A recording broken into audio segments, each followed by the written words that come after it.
Bienvenidos a 5 minutos en la historia de la Iglesia, un podcast de los Ministerios Ligonier con Steve Nichols.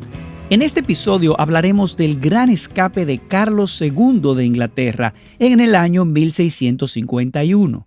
Ahora, para preparar el escenario tenemos que entender un poco el contexto histórico durante el reinado de Carlos I y lo que estaba sucediendo con la reforma en Inglaterra. El padre de Carlos II fue Carlos I y no era amigo de la reforma. Se oponía firmemente a los reformadores y a los puritanos de Inglaterra.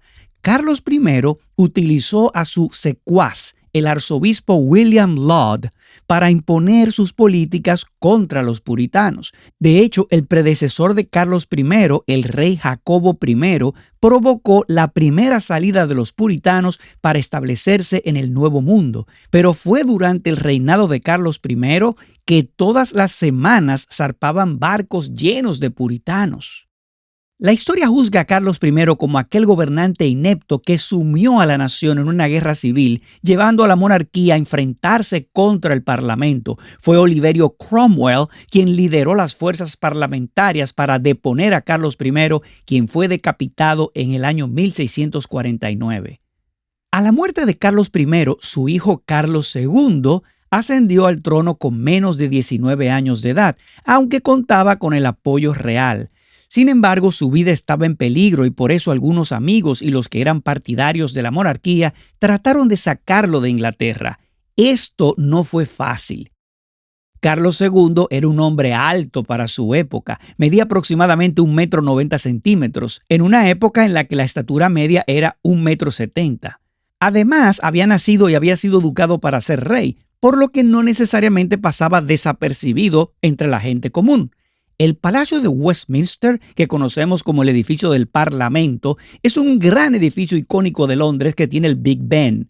Este edificio tiene una serie de tapices que representan los caballos que se usaron para sacar a Carlos II y los barcos que tomó para salir de Londres. Incluso hubo un momento en el que Carlos II estaba escondido en el bosque muy cercano del camino y justo por ahí pasaban las fuerzas parlamentarias pudiendo escapar a duras penas.